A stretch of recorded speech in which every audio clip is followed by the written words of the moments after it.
নমস্কাৰ সকলোকে পুনৰবাৰ স্বাগতম জনালোঁ। আজি আমি আলোচনা কৰিবলৈ লৈছোঁ এনে এটা ডিজিটেল এপ্লিকেশ্যন সম্পৰ্কত যিটো ডিজিটেল এপ্লিকেশ্যনে সমগ্ৰ ভাৰতৰ উদ্যোগী মহিলাসকলক একত্ৰীকৰণ কৰিব। ভাৰত চৰকাৰে ইতিমধ্যে এনে এটা ডিজিটেল এপ্লিকেশ্যন আৰম্ভ কৰিছে, যিটো এপ্লিকেশ্যনে বিশেষভাৱে NRLM-ৰ অধীনত থকা যিবিলাক আত্মসহায়ক গোট আছে, সেই আত্মসহায়ক গোটৰ মহিলা উদ্যোগীসকলক যথেষ্ট প্ৰভাৱিত কৰিব। ভাৰতবৰ্ষৰ গ্ৰাম্য উন্নয়নৰ বাবে ভাৰত চৰকাৰে আৰম্ভ কৰা এই ডিজিটেল এপটো হ'ল C-LIPS। এই ডিজিটেল এপ্লিকেশ্যনটোৱে মহিলাসকলক, বিশেষকৈ আত্মসহায়ক গোটৰ লগত জড়িত মহিলাসকলক কেনেদৰে সহায় কৰিব, লগতে ভাৰতে 6 কোটি লাখপতি বাইদেউ নিৰ্মাণত এই C-LIPS যিটো এপ্লিকেশ্যন, এই এপ্লিকেশ্যনটোৱে কেনেধৰণে ভূমিকা গ্ৰহণ কৰিব, সেই সম্পৰ্কত সবিশেষ তথ্যখিনি আপোনালোকে জানিব পাৰিব আজি ভিডিঅ'টোৰ জৰিয়তে। আপুনি যদি আত্মসহায়ক গোটৰ লগত জড়িত বা আপুনি যদি যিকোনো ধৰণৰ এক্সামৰ বাবে প্ৰস্তুতি চলাই আছে, তেতিয়াহ'লেও আপোনালোকৰ বাবে আজি ভিডিঅ'টো যথেষ্ট গুৰুত্বপূৰ্ণ হ'ব। C-LIPS কি? C-LIPSে কেনেকৈ মহিলাসকলৰ আৰ্থিক উন্নতিত বা উদ্যোগীকৰণত সহায় কৰিব ইত্যাদি ধৰণৰ বহুতো বিষয় ভৱিষ্যতৰ যিকোনো ধৰণৰ এক্সামত অহাটো খাটাং। লগতে এই C-LIPSে আত্মসহায়ক গোটৰ প্ৰতিগৰাকী মহিলাক যে প্ৰভাৱিত কৰিব, সেইটো আমি নুই কৰিব নোৱাৰোঁ। গতিকে C-LIPS কি আৰু চৰকাৰে এই C-LIPSটো কিয় আৰম্ভ কৰিছে, কেতিয়া আৰম্ভ কৰিলে, ইয়াৰ দ্বাৰা কি কি কাম সম্পন্ন হ'ব, সবিশেষ তথ্যখিনি আপোনালোকে আজি ভিডিঅ'টোৰ জৰিয়তে জানিব পাৰিব। প্ৰথমতে আপোনালোকে চাওক C-LIPS কি? C-LIPS এটা এব্ৰিভিয়েশ্যন হয়। ইয়াৰ পূৰ্ণাংগ ৰূপটো হ'ল self help entrepreneur livelihoods and enterprise application for prosperity and sustainability. ই হৈছে গ্ৰাম্য ভাৰতৰ HSG অৰ্থাৎ চেল্ফ হেল্প গ্ৰুপ, মানে আত্মসহায়ক গোটৰ মহিলাসকলৰ বাবে এক ডিজিটেল প্লেটফৰ্ম। ইয়াৰ মূল লক্ষ্য কি আপোনালোকে চাওক, গ্ৰাম্য মহিলাক ডিজিটেলভাৱে শক্তিশালী কৰা। দ্বিতীয়তে হ'ল নতুন উদ্যোগ গঢ়ি তোলা। তৃতীয়তে আয় বৃদ্ধি কৰা। চতুৰ্থতে বহনক্ষম অৰ্থাৎ ছাষ্টেইনেবল গ্ৰাম্য অৰ্থনীতি গঢ়ি তোলা। এইটো কোনে ৰূপায়ণ কৰিছে, ইয়াক কেনেকৈ ডেভেলপ কৰা হৈছে সেই সম্পৰ্কত জানি লওক।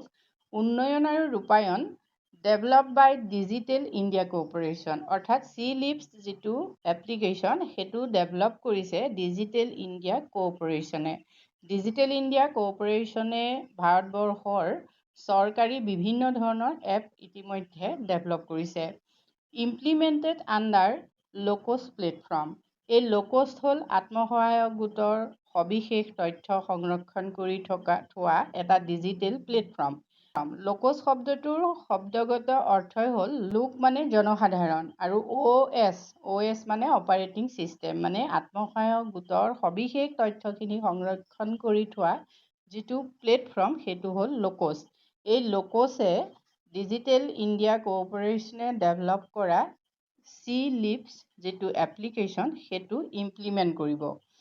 এতিয়া লোকছ প্লেটফৰ্মটো কি চাওক। লোকছ প্লেটফৰ্মে HSG মানে আত্মসহায়ক গোট, ভিলেজ অৰ্গেনাইজেশ্যন অৰ্থাৎ গ্ৰাম্য সংগঠন আৰু ক্লাষ্টাৰ লেভেল ফেডাৰেশ্যন অৰ্থাৎ মণ্ডল সংগঠন, এই তিনিওটাৰে তথ্যসমূহ সংৰক্ষণ কৰে। এতিয়া এই তথ্যসমূহনো কি কি, সেইটো হ'ল সদস্যৰ তথ্য, মানে HSG এটাত কিমান সদস্য আছে, গ্ৰাম্য সংগঠনত কিমান সদস্য আছে, ক্লাষ্টাৰ লেভেল ফেডাৰেশ্যনত কিমান সদস্য আছে, সেইখিনি তথ্য সংৰক্ষণ হৈ থাকে লোকছত।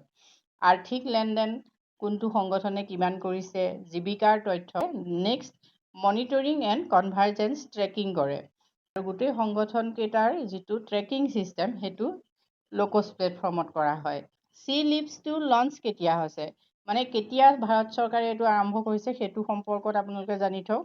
লঞ্চ ডেট 29 জুন 2026, অৰ্থাৎ 29 জুনত এই C-LIPS যিটো এপ্লিকেশ্যন এইটো লঞ্চ কৰা হৈছে আৰু প্লেচড হ'ল নিউ দিল্লী। অকেজন আহিলে ৰাষ্ট্ৰীয় গ্ৰামীণ বিকাশ সন্মিলন। C-LIPS যিটো এপ্লিকেশ্যন এইটো ক'ত লঞ্চ কৰা হৈছে, ৰাষ্ট্ৰীয় গ্ৰামীণ বিকাশ সন্মিলন, যিটো প্ৰথমবাৰৰ বাবে নতুন দিল্লীত অনুষ্ঠিত হৈছিলে।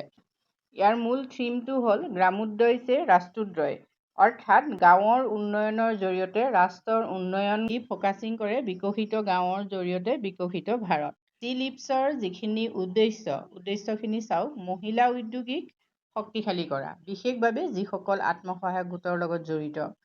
নেক্সট আহিলে মহিলা নেতৃত্বাধীন উদ্যোগ সৃষ্টি কৰা, মহিলাই নেতৃত্ব লোৱা উদ্যোগ সৃষ্টি কৰা। নেক্সট গ্ৰাম্য উৎপাদকক ফৰ্মেল ভেলু চেইনৰ সৈতে সংযোগ কৰা। গ্ৰাম্য যিসকল উৎপাদক আছে তেওঁলোকক ফৰ্মেল ভেলু চেইনৰ সৈতে সংযোগ কৰা।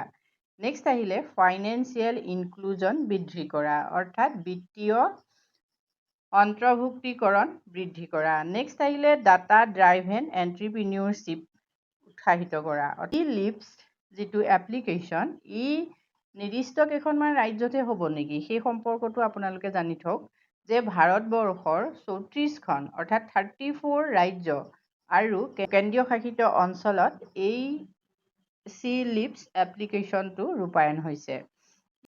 C-LIPS এপ্লিকেশ্যনটোৱে ষ্টেট ৰুৰেল লাইভলিহুড মিছনক মানে ৰাজ্যিক গ্ৰাম্য জীৱিকা নিৰ্বাহ অভিযানক সহায় কৰিব।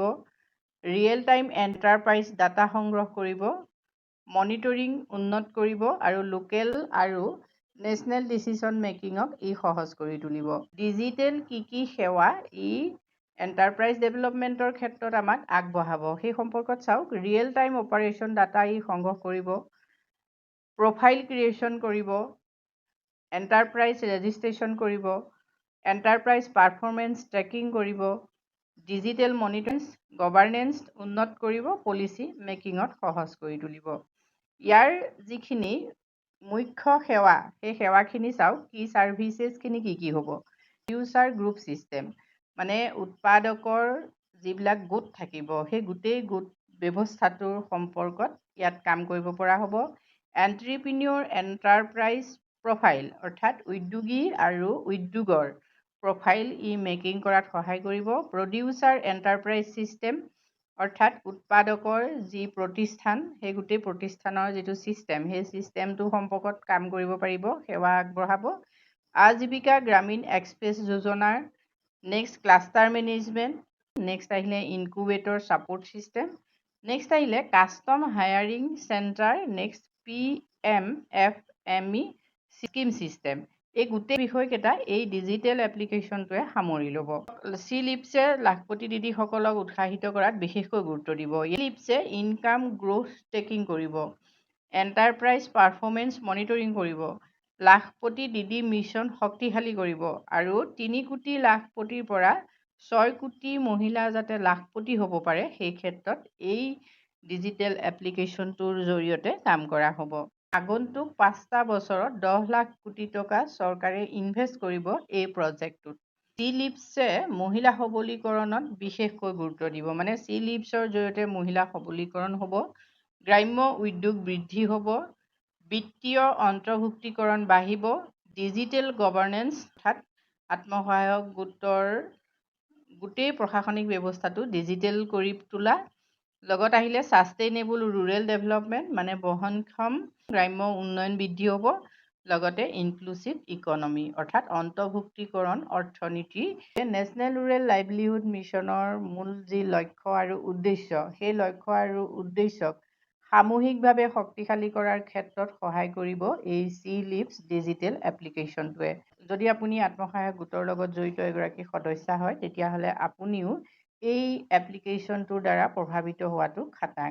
C-LIPSৰ জৰিয়তে আপোনালোকে কেনেকৈ কাম কৰিব, কি তথ্য তাত কেনেকৈ সন্নিৱিষ্ট কৰিব লাগিব সেই সম্পৰ্কত নতুন আপডেট যেতিয়া আহিব নিশ্চয় আপোনালোকক জনাবলৈ চেষ্টা কৰিম। আৰু এই সম্পৰ্কত আৰু যদি আপোনালোকে তথ্য জানিব বিচাৰে তেতিয়াহ'লেও কমেণ্ট কৰিব। আজিলৈ ইমানেই, ধন্যবাদ।